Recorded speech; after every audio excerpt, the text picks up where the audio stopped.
4-pin horn relay, kadalas ang ginagamit sa mga loud horn, mini driving light.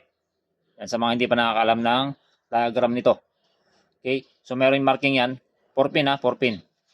30, 85, tsaka 86. Tapos 87. Yung 30, ito yung pinaka main supply natin or input. So 87 natin, output. Ito lalabas yung supply. Pwede rin 87 yung pinaka main supply natin or input natin. Tapos maging output natin, dito lalabas yung supply sa 30. Okay? Tapos 85, 86, interchangeable baliktaran.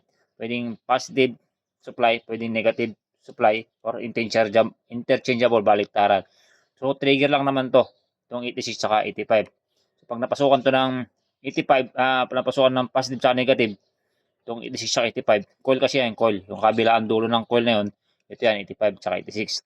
Pag napasukan sila ng positive at negative, magkakamagnet yung metal doon sa loob na nababalutan ng coil. So magkakaroon ng connection itong 30 at 87. Okay? Ganon yung diagram ng mga horn relay or paano gumagana ito. Okay?